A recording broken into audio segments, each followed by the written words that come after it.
குருடி சரணம் யூடியூப் நண்பர்கள் அனைவருக்கும் அடியேனின் அன்பான வணக்கங்கள். நான் உங்கள் குருமணிகண்டன் பேசுகிறேன், பொள்ளாச்சியிலிருந்து. திருக்கணித பஞ்சாங்கத்தின்படி வரக்கூடிய புரட்டாசி மாதம் துளாராசி என்பவர்களுக்கு என்ன மாதிரியான பலன்கள் நடக்க இருக்கு அப்படிங்கிற விஷயத்த இந்த பதிவில் பார்க்க போகிறோம். பாசிட்டிவ் நெகட்டிவ் ரெண்டுமே பார்த்துடலாம். நெகட்டிவ் ஏதாவது இருக்குது அப்படின்னா அதை எப்படி பாசிட்டிவாக மாற்றிக்கிறது, அதற்குண்டான வழிபாட்டு முறைகள் என்ன, அதை எப்படி செய்யணும் அப்படிங்கிற எல்லா விதமான விவரங்களையும் விரிவாக தெளிவாக டீட்டெயில்டாக அந்த பதிவில் நம்ம பார்த்துடலாம்.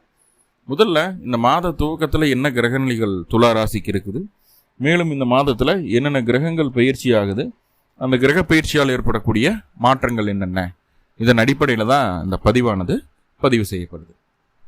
ஸோ அப்படி பார்க்கும்போது இந்த மாத துவக்கத்தில் என்ன கிரகநிலைகள் துலா ராசிக்கு இருக்குதுன்னா, ராசிக்குள்ளேயே செவ்வாய் ரொம்ப ரொம்ப நல்ல விஷயம்தான். ராசிக்குள்ளே 2-7 அதிபதி அமர்ந்து ராசியை பலப்படுத்திட்டு தான் இருக்கிறாருன்னு சொல்லுவேன். ராசிக்கு 5ஆம் இடத்துல, அதாவது புத்திர ஸ்தானத்தில், பூர்வ புண்ணிய ஸ்தானத்தில் ராகு பகவான் வந்து அமர்ந்து இருக்கக்கூடிய ஒரு சூழ்நிலை. அங்கே 5ஆம் இடத்துல ராகு இருக்கலாம்னா நல்லதா கெட்டதா அப்படின்னு கேட்டால் பல வகையில் அது சின்ன சின்ன இடைஞ்சல்களை கொடுத்தாலும் நிறைய நன்மைகளையும் கொடுக்குது. 5ஆம் இடத்து ராகு இல்லைன்னு சொல்ல முடியாது. ஓகே, 6ஆம் இடத்துல சனீஸ்வர பகவான். இது வரைக்கும் 5ஆம் இடத்துல இருந்த பாக்கிய சனீஸ்வர பகவான், பூர்வ புண்ணிய சனீஸ்வரன் இப்போ வந்து 6ஆம் இடத்துக்கு 4-5க்கு அதிபதி 6ல் போய் மறையிறது, அதுவும் வக்ரம் பெறுறது அப்படிங்கிறது வந்து நல்ல விஷயமானு கேட்டால் துலாத்தை பொறுத்த அளவுக்கு அதில் 50-50 நன்மை 50-50 தீமை தான் இருக்குது. ஆனால் வக்ரம் ஆகும்போது உங்களுக்கு பாசிட்டிவ் நிறையா கிடைக்குது. அடுத்தது 9ஆம் இடத்துல குரு. என்னதான் குரு துலா லக்னத்திற்கு துலா ராசிக்கு பாவியாக இருந்தாலும் குருவினுடைய பார்வை நன்மை செய்யுது. அப்போ குரு 9ஆம் இடத்துலேருந்து உங்களுடைய ராசியை பார்த்துட்டே இருக்கிறார். ராசியில் இருக்கக்கூடிய செவ்வாயை பார்க்கறது ஒரு நல்ல விஷயம்தான். ராசிக்கு 11ஆம் இடமான லாபஸ்தானத்தில் சுக்கிரன் உங்களுடைய ராசி அதிபதி, கூடவே கேதுவும் அமர்ந்திருக்கிறார். சுக்கிரன் கேது இணைவு இந்த மாத துவக்கத்தில் இருக்குது. அதே நேரத்தில் ராசிக்கு 12ஆம் இடத்துல புதனும் சூரியனும் இணைவு. இங்கே புதன் அப்படின்னு சொல்லக்கூடிய கிரகம் உங்களுடைய பாக்கியாதிபதி உச்சம் பெற்றிருக்கிறார். ஆட்சி உச்ச மூலத்திரிகோண பலத்தில் அந்த புதன் இருக்கக்கூடிய ஒரு சூழ்நிலையில் இருக்குது. ஸோ இதுதான் இந்த மாத துவக்கத்தில் இருக்கக்கூடிய கிரக நிலைகளும் இந்த மாதத்தில் நடக்கக்கூடிய கிரக பயிற்சிகள் என்ன அப்படிங்கிறத பார்க்கும்போது 3 கிரகம் தான் பயிற்சி ஆகுது. இந்த மாத துவக்கத்தில் சூரியன் உங்களுடைய ராசிக்கு 11ஆம் இடத்துலேருந்து 12ஆம் இடமான கன்னி ராசிக்குள்ளே பயிற்சி ஆகிறாரு. இந்த மாதம் முழுக்க சூரியன் உங்களுடைய ராசிக்கு 12ஆம் இடத்துல தான் இருக்க போகிறார். அடுத்ததாக ரொம்ப முக்கியமான நிகழ்வு, புரட்டாசி மாதம் 16ஆம் தேதி அக்டோபர் 2ஆம் தேதி அன்னைக்கு புதன் பகவான் உங்களுடைய ராசிக்கு 12ஆம் இடமான கன்னி ராசி, அதாவது உங்களுடைய ராசிக்கு 12ஆம் இடம் கன்னி, அதில் புதன் ஆட்சி உச்ச மூலத்திரிகோண பலத்தில் இருந்து உங்களுடைய ராசியான துலா ராசிக்குள்ளே பயிற்சி ஆகிறார். இப்போ புதன் உங்கள் ராசிக்குள்ளே வர்றது அப்படிங்கிறது மிகப்பெரிய நன்மை. அது மிகப்பெரிய நன்மை. புதன் ராசிக்குள்ளே இருக்கும்போது திக்பலம் அடையும். ராசிக்குள்ளே இருக்கும்போது திக்பலம் அடையும். 9ஆம் அதிபதி லக்னத்தில் இருக்கிறதே யோகம்தான். சரி, அது என்ன செய்ய காத்திருக்கு அப்படிங்கிறத டீட்டெயில்டாக பார்க்கலாம். மூன்றாவதாக 23ஆம் தேதி புரட்டாசி மாதம் 23ஆம் தேதி 10/9/2025 அன்னைக்கு சுக்கிர பகவான் உங்களுடைய ராசிக்கு 11ஆம் இடத்துல இருந்த சுக்கிர பகவான் 12ஆம் இடத்துக்கு பயிற்சி ஆகிறார். கண்ணியில் சுக்கிரன் நீச்சம். ஆனால் புதனோட வீட்டில் சுக்கிரனோட வீட்டில் புதனும் இருக்கிறதுனால சுக்கிரன் புதன் பரிவர்த்தனை யோகம் ஏற்படுது. உங்களுடைய பாக்கியாதிபதியும் உங்களுடைய ராசி அதிபதியும் பலமடையக்கூடிய ஒரு அற்புதமான ஒரு நிகழ்வு ஏற்பட போகுது 23ஆம் தேதிக்கு மேலே. ஸோ அப்போ 9ஆம் இடம் பலமடையுது, ராசியும் பலமடையுது. இதுக்கு மேலே என்ன வேணும்? சனியினுடைய பாதிப்பு இல்லை, குருவோட பார்வை கிடைக்குது, ராகுக்கு எதுக்கெல்லாலையும் பெரிய தொந்தரவுகள் இல்லை. துலா ராசிக்கு இந்த மாதம் ரொம்ப ரொம்ப அற்புதமான மாதம் தான். நம்ம ஒவ்வொரு கிரகமாக பார்க்கலாம், ஒவ்வொரு கிரகம் என்னென்ன செய்யுது, என்னென்ன விஷயங்கள் நம்மளுக்கு ஃபேவர் பண்ணிக்கலாம், என்னென்ன விஷயங்கள் நம்ம கவனமாக இருக்கணும் அப்படிங்கிறத ஒவ்வொன்றா பார்க்கலாம். முதல்ல சூரியன் அப்படின்னு சொல்லக்கூடிய கிரகம் உங்களுடைய ராசிக்கு பாதகாதிபதி. அதே நேரத்தில் அவர் தான் லாபத்தை தரக்கூடிய கிரகம். அதாவது நீங்கள் அதிகப்படியான லாபத்தை எதிர்பார்த்தீங்க அப்படின்னா அதில் பிரச்சனையோடு தான் அந்த லாபத்தை கொடுக்கும் சூரியன். இதே நேரத்தில் சார் நான் இந்த வேலையை செஞ்சுருக்கேன், எனக்கு உண்டான சன்மானம் கிடைச்சா போதும், எனக்கு உண்டான என்ன செஞ்சனோ அதுக்கு உண்டான பலன் கிடைச்சா போதும்னு நினச்சிங்கன்னா 2 மடங்கு பலனை அதிகமாக கொடுக்கும். அதிக எதிர்பார்த்தீங்கன்னா பிரச்சனைகளை கொடுக்குது, எதிர்பார்ப்பு இல்லைன்னா 2 மடங்கு பலனை கொடுத்துருது. இதுதான் சூரியன் பாதகாதிபதி, அதாவது துலா ராசிக்கு. அதே போல் துலா ராசி அப்படின்னு சொல்லும்போதே சூரியன் பாதகாதிபதியாக இருக்கிறதுனால பாதகாதிபதினால பெரிய பாதிப்புகளால் ஏற்பட போகிறதில்லை. ஏன்னா உங்களுடைய ராசிக்குள்ளேயே வந்து அவர் நீசமாயிடுவார். அவருடைய பாதகம் உங்களை பெருசாக பாதிக்காது அப்படிங்கிறது தான் நம்ம சொல்கிறோம். ஸோ அப்படிப்பட்ட சூரியன் 11ஆம் இடமான லாபஸ்தானத்துலேருந்து 12ஆம் இடத்துக்கு பயிற்சி ஆகிறார். சூரியன் 12 இருக்கலாமா சார் அப்படின்னு கேட்டால் தாராளமாக இருக்கலாம், ஒன்றும் தப்பு இல்லை. தந்தை வழி உறவுகள்னால சின்ன சின்ன செலவுகள், அலைச்சல் வர்றதுக்குண்டான வாய்ப்புகள் உண்டு. வண்டி வாகனத்தில் பயணிக்கும்போது இன்சூரன்ஸ் இருக்குதா, லைசன்ஸ் எடுத்துகிட்டு வந்தோமா, சரியாக சீட் பெல்ட் போட்டிருக்கிறோமா, சரியான இடத்துல பார்க் பண்ணுறோமா அப்படிங்கிறதெல்லாம் பார்த்துட்டு இருக்கிறது நல்லது. இல்லைன்னா அரசாங்கத்தின் மூலமாக விரைய செலவுகள் வந்து சேருவதற்கு உண்டான வாய்ப்புகளை சொல்லுது. இங்கே பாருங்கள், சிம்பிளாக இந்த மாதம் சூரியன் 12ஆம் இடத்துல இருக்கிறார். அந்த மாதம் முழுக்க சூரியன் 12 தான் இருக்க போகிறார். அப்படிங்கும்போது லாபம் லாபம் லாபம்னு நினச்சி நினச்சி நினச்சி நினச்சி எந்த காரியம் செய்தீங்கனாலும் அதனால் அலைச்சலும் செலவுகளும் மட்டுமே மிச்சமாகுமே தவிர லாபத்தை பார்க்க முடியாது. அப்போது நம்ம இங்கே என்ன சொல்கிறோம்னா, பெரிய லெவலில் லாபம் கிடச்சிடும், அது நடந்துடும், இது நடந்துடும், அப்படி இப்படினால எதையும் யோசிக்காமல் எதை நம்ம சரியாக பண்ண முடியுமோ, அதை மட்டும் சரியாக தெரியுமோ அதை மட்டும் நம்ம செய்கிறது நல்லது. லாபத்துக்கு ஆசைப்பட்டு செய்யக்கூடிய அதிக பிரசங்கித்தனமான வேலைகள் எல்லாமே நஷ்டத்தையும் அலைச்சலையும் தரும் அப்படிங்கிறத மறந்துடாதீங்க. தந்தை வழி சொத்தில் இருந்து வந்த பிரச்சனைகள் படிப்படியாக குறைவதை உங்களால் பார்க்க முடியும். சார், வண்டி வாங்க முடியல, வாகனம் வாங்க முடியல, ஆல்ரெடி வாகனம் எனக்கு செட் ஆகின மாதிரி ஒரு ஃபீலிங்கே இல்லை, எவ்வளவோ செலவு செய்கிற அது ரெடியாக மாட்டேது, இந்த மாதிரியான சூழ்நிலைகள் இருந்துட்டு இருந்ததுன்னா இந்த சூரியன் 12ஆம் இடத்து சூரியன் உங்களுக்கு வண்டி வாகனத்தில் இருந்து வந்த பிரச்சனைகளை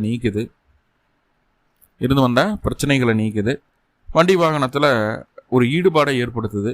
நம்மளுக்கு நல்ல வாகனம் தான் கிடச்சிருக்கு அப்படிங்கிற ஒரு மன திருப்தியை கொடுக்குது. ஸோ அதெல்லாம் நல்லா இருக்குது. இரவு நேரங்களில் தூக்கம் குறையிறதுக்கு வாய்ப்புகள் அதிகம். சில நேரங்களில் தூக்கமே வராமல் எந்திரிச்சு உட்காந்தோன்னா அதுக்கப்புறம் தூக்கமே வராது இரவு நேரங்களில். ஸோ அது கொஞ்சம் பாதிக்கிற மாதிரியான ஒரு சூழ்நிலைகளை சொல்லுது. ஸோ அதனால் என்ன பண்ணோம்னா, ஈவினிங் சூரிய அஸ்தமனம் ஆனதுக்கப்புறம் வீட்டில் ஒரே ஒரு நல்லெண்ணெய் தீபம் போட்டுருங்க. சூரிய கரெக்டாக அஸ்தமனமாகிற டைமில் நல்லெண்ணெய் தீபம் போட்டுருங்க. தீபம் அணையிறதுக்குள்ளே தூங்க போயிடுங்க.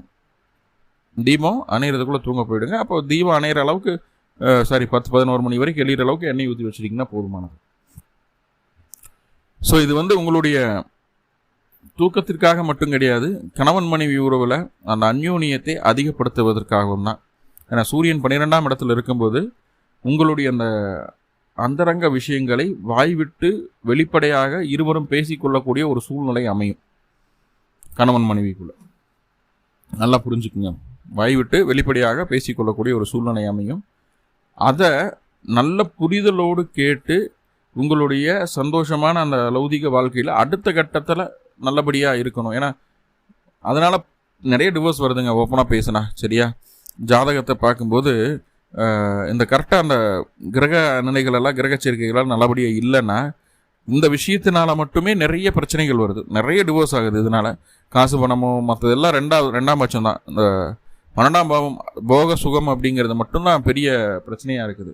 ஸோ அது 2 பேரும் வெளிப்படையாக பேசிக்காமல் இருக்கிறது தான். இவங்களோட எக்ஸ்பெக்டேஷன் அங்கே சொல்லாமல் இருக்கிறது, அவங்களோட எக்ஸ்பெக்டேஷன் இங்கே சொல்லாமல் இருக்கிறது தான். ஆனால் இந்த சூரியன் என்ன பண்ணுதுன்னா, அதை உடச்சி 2 பேர்த்துக்குள்ள இருக்கக்கூடிய அந்த எதிர்பார்ப்புகளை 2 பேருமே சம நேரத்தில் பகிர்ந்து கொள்ளக்கூடிய ஒரு வாய்ப்புகளை சொல்கிறது. பகிர்ந்து கொள்வது மட்டும் இல்லாமல் 2 பேர்த்துக்குள்ள அந்த அண்டர்ஸ்டாண்டிங்கும் ஏற்படுத்துது. ஸோ அந்த சான்ஸ் மிஸ் பண்ணிட வேண்டாம். கணவன் மனைவிக்குள்ளே எவ்வளவு சங்கடங்கள் சலிப்புகள் இருந்தாலும் 2 பேர்த்தையும் ஒன்று சேர்த்து வைக்கக்கூடிய வேலையை அந்த சூரியன் செய்து மனம் விட்டு பேச போகிறீங்க. அதாவது இங்கே வந்து மறைக்கிறதுக்கு ஒன்றுமே இல்லை. அதான் 5ஆம் அதிபதியை சூரியன் பார்க்குறாரு, நல்லா பிடிச்சிக்குங்க. 12ஆம் இடத்துலேருந்து மறைக்கிறதுக்கு ஒன்றுமே இல்லை. ஆள் மனசில் இருக்கக்கூடிய உண்மை விஷயங்கள் எல்லாம் வெளியே வருது. அதே நேரத்தில் முன்னாடி திருமணத்துக்கு முன்னாடி யாராவது லவ் பண்ணோம் பிடிச்சோம் அந்த மாதிரியெல்லாம் சில விஷயங்கள் இருக்கும் இல்லையா, உயிருக்கு உயிராக இருந்தேன் அப்படி ஆயிடுச்சுன்னு உங்களுடைய பிஃபோர் மேரேஜ் லைஃப் எல்லாம் வந்து இந்த டைமில் ஷேர் பண்ணுவீங்க. காரணம் என்னென்னா, உங்களுடைய துணை உங்களை தேடி வரும். உங்களுக்காக இருக்கிறன்ற விஷயத்தை நம்ப வைக்கும் உங்களுடைய துணை. அதை முழுமையாக நம்பி பழைய விஷயங்களையெல்லாம் ஷேர் பண்ணிவிடுவோம்.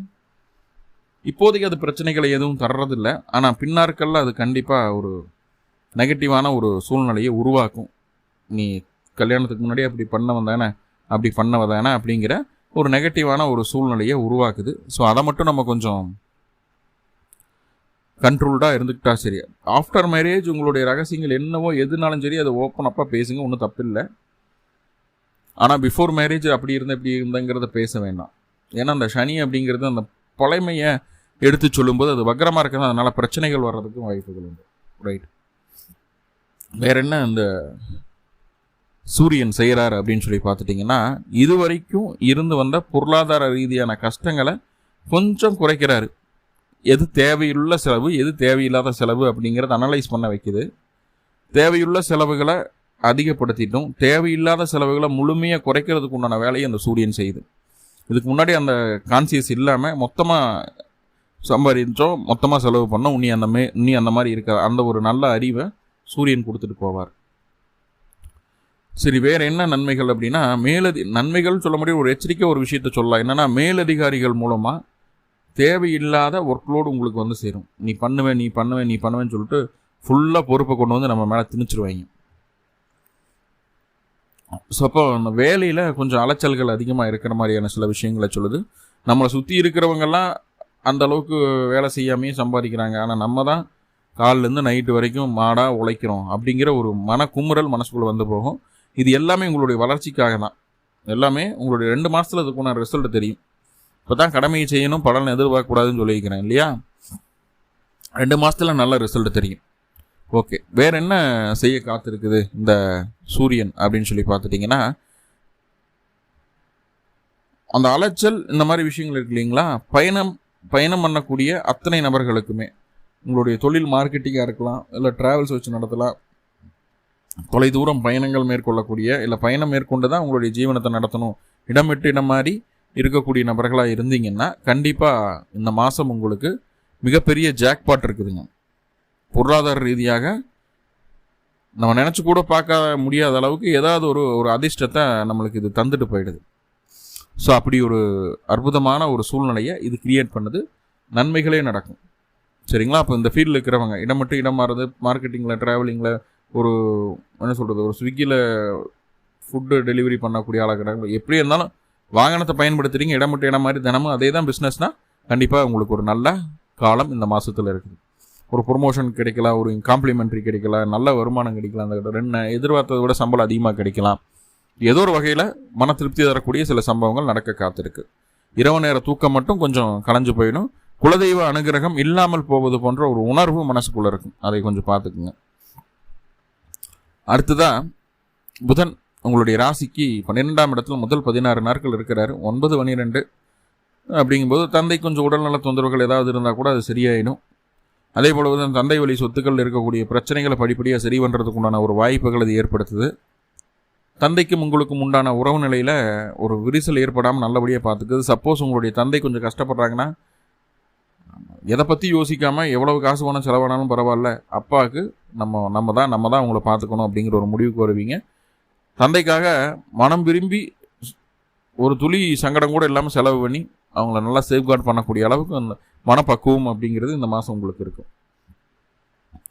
தொலைதூர பயணங்கள் மேற்கொள்வதனால, அதாவது ரெகுலராக பண்ணிட்டு இருந்தீங்கன்னா ஒன்றும் பிரச்சனை இல்லை. தொலைதூர பயணங்கள் புதியதாக மேற்கொள்வதால் எதிர்பார்த்த விரைய செலவுகளை விட அதிகமாக ஆகக்கூடிய ஒரு சூழ்நிலையை சொல்கிறது முதல் 16 நாட்களுக்கு. அதுக்கப்புறம் அந்த புதன் ராசிக்குள்ளே வந்துடுறது, திக்பலம் ஆயிடுது. 16ஆம் தேதிக்கு மேலே எங்கே வேணாலும் போங்க, என்ன வேணாலும் பண்ணுங்க, உங்களை யாரும் அசைச்சிக்க முடியாது. காரணம் என்னென்னா, உங்களுடைய இன்டெலிஜென்ஸ் பவர் அப்படிங்கிறது ரொம்ப ரொம்ப அதிகமாக இருக்கும். ரொம்ப அதிகமாக இருக்கும். எது வேணாலும் நம்ம பண்ணிடலாம், எதை வேணாலும் நம்ம சாதிச்சிடலாம் அப்படிங்கிற தன்னம்பிக்கை அதிகமாக இருக்குங்க. எல்லாத்துக்கும் காரணம் உங்களுடைய புத்திசாலித்தனத்தை சரியான நேரத்தில் சரியான இடத்துல மிகச்சரியாக பயன்படுத்தக்கூடிய ஒரு ப்ரெசன்ஸ் ஆஃப் மைண்ட் அப்படிங்கிறது அந்த காலகட்டம் உங்களுக்கு அதிகமாக இருக்குது. 16ஆம் தேதிக்கு மேலே தந்தையினுடைய ஆதரவு பூர்ணமாக கிடைக்குது. தந்தை வழி உறவுகள் உங்களுக்கு சாதகமாக இருக்காங்க. பொறுப்புகள் தேடி வருது, பதவிகள் தேடி வருது, இன்சென்டிவ் கிடைக்குது. வேலை சம்பந்தமாக எந்த பிரச்சனைகள் இருந்தாலும் அதை நம்மளால் சரி கட்ட முடியும். ஆனால் சுயதொழில் செய்யக்கூடிய நபர்களுக்கு மட்டும் கொஞ்சம் சுயதொழில் சம்மந்தப்பட்ட விஷயங்களில் அலைச்சலை சந்திக்க வேண்டிய ஒரு சூழ்நிலை உண்டு. ஸோ அதை மட்டும் கொஞ்சம் பார்த்துக்குங்க. குழந்தைகள் நல்லா படிப்பாங்க. உடல் ஆரோக்கியத்திலேருந்து வந்த பிரச்சனைகள் கொஞ்சம் கொஞ்சமாக மீண்டு உடல் ஆரோக்கியம் நல்லபடியாக மாறுவதற்கான வாய்ப்புகளை சொல்கிறது. ஏன்னா 11ஆம் அதிபதி 4 கூடியவரை பார்க்குறார். ஆரோக்கிய ஸ்தானமும் பலமடையுது. ராசிக்குள்ளேயே செவ்வாயா இருக்காரு.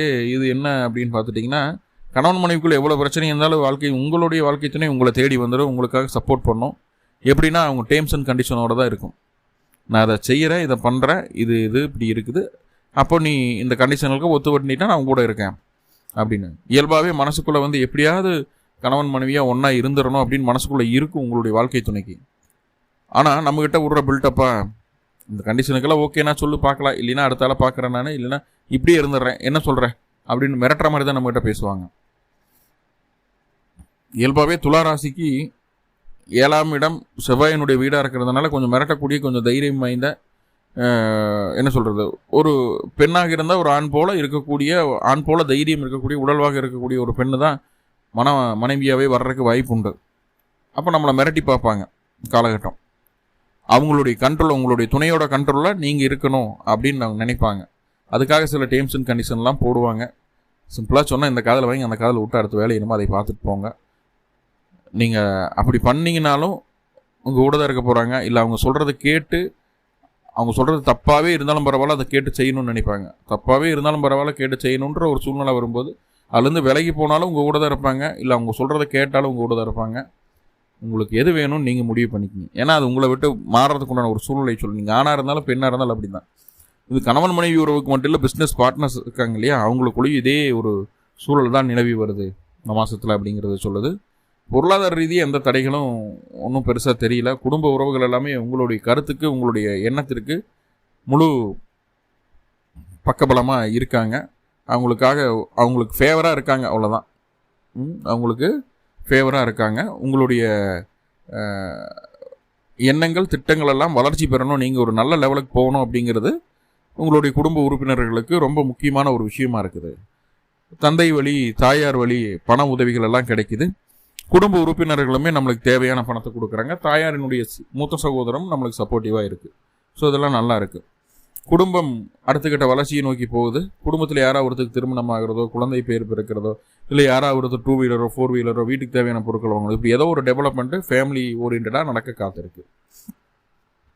இதுதான் ரொம்ப ரொம்ப முக்கியமான கிரகம் சுக்கிரன். சுக்கிரன் இது வரைக்கும் 12ஆம் இடத்துல 11ஆம் இடத்துல கேது கூட இருந்தார். ஏன் இந்த குழப்பம் உங்களுக்கு இருக்கிறதுக்கு காரணம் அப்படின்னா, எல்லா கிரகமும் நல்லா தான் இருக்குது, ஏன் அந்த குழப்பம் அப்படின்னா உங்களுடைய ராசி அதிபதியான சுக்கிரன் போய் கேது கூட இருக்கிறார். இப்போ கேது உண்மையை பொய் மாதிரி காட்டுவார், பொய்யை அதை விட ரொம்ப பொய் மாதிரி காட்டுவார். ஸோ எது உண்மை எது பொய் அப்படின்னு நம்மளால் கன்க்ளூஷனுக்கே வர முடியாது. கண்ணை கட்டி காட்டில் விட்ட மாதிரி இருக்கும் ராசி அதிபதி கேதுவை கடந்து வரும்போது. இப்போ அதே சூழ்நிலை தான் அந்த துலா ராசிக்கு இருக்குது. ஆனால் இது நிரந்தரமான கண்டிப்பாக கிடையாது. புரட்டாசி மாதம் 23ஆம் தேதிக்கு மேலே, அதாவது 9/10/2025 அந்த சுக்கிரன் உங்களுடைய ராசிக்கு 12ஆம் இடத்துக்கு வர்றாரு. 12ஆம் இடத்துல அந்த சுக்கிரன் நீச்சம். ஆனால் புதன் வீட்டில் சுக்கிரன் வீட்டில் புதன் இருக்கனால நீச்சபங்க ராஜயோக அமைப்புகளில் 2 கிரகமும் பலமாயிடுது. இதற்கு முன்னாடி உங்கள் மீது இருந்த பழிச்சுமைகளை, உங்கள் மீது இருந்த வம்பு வழக்கு பிரச்சனைகளை சரி செய்வதற்குண்டான ஒரு அற்புதமான வாய்ப்பு அந்த சுக்கிரன் ஏற்படுத்தி தருது பரிவர்த்தனை பலமாகிறதுனால. இப்போ நம்ம மேலே ஏதாவது கோர்ட்டு கேஸு வழக்கு சண்டை சச்சரவு பிரச்சனைகள் ஏதாவது இருந்ததுன்னா அது சரி செய்கிறதுக்கு ஒரு அற்புதமான சான்ஸை சரியாக பயன்படுத்திக்கிங்க. 2வது, பெண்கள் மூலமாக சின்னதாக பெரிய செலவுகள் வர்றதுக்கு வாய்ப்புகள் உண்டு. அதே நேரத்தில் பெரிய அதிர்ஷ்டம் கிடைக்க போகுது, லாட்ரி உலக போகுது, ஷேர் மார்க்கெட்டில் இவ்வளோ அமௌண்ட் போட்டால் எனக்கு இவ்வளோ அமௌண்ட் கிடைக்குன்னு சொல்லி பெரிய பெரிய விஷயங்களில் பெரிய அமௌண்ட்டை போட்டு லாக் பண்ணிடாதீங்க. அதே நேரத்தில் உங்களுக்கு அந்த சைபர் கிரைம்னு சொல்லுவாங்க இல்லையா, அது எப்படி மொபைலில் ஒரு லிங்க் வருது, கிளிக் பண்ணி மொபைல் ஹேங் ஆகிடும், இல்லை ஒரு சில அப்ளிகேஷன் ஒர்க் ஆகாது, அக்கௌண்ட்லேருந்து பணத்தை பூரா எடுத்துருவாங்க. ஸோ இந்த மாதிரியான சில விஷயங்கள் இருக்குது இல்லையா. ஸோ அதை சரி பண்ணுறதுக்கு என்ன வழி அப்படின்னா,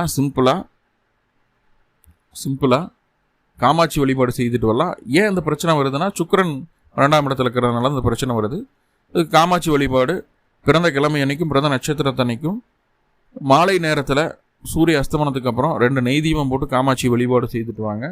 கண்டிப்பாக இந்த சுக்கிரன் நீச்சமடைகிறது, பரிவர்த்தனை பலமடைகிறது, மற்ற கிரகங்களினுடைய விரைய சூரியனால் இருக்கக்கூடிய பாதிப்புகள் மற்றது எல்லாமே நீங்கி சந்தோஷமான ஒரு சூழலை உங்களுக்கு இந்த கிரக நிலைகள் பெற்றுத்தரும் காமாட்சி வழிபாடு செய்யும் போது. மேலும் பொருளாதார ரீதியாகவும், உடல் ரீதியாகவும், மன ரீதியாகவும் எல்லா விதமான செல்வங்களையும் பெற்று சந்தோஷமாக இந்த மாதம் உங்களுக்கு கழியணும் அப்படின்னு சொல்லி எல்லாம் உள்ள பரம்பொருளை பிரார்த்தனை பண்ணிட்டு இந்த பதிவு முடிச்சுக்கிறேன். நன்றி நண்பர்களே, நன்றி. வாழ்வளமுடன். திருச்சிற்றம்பலம்.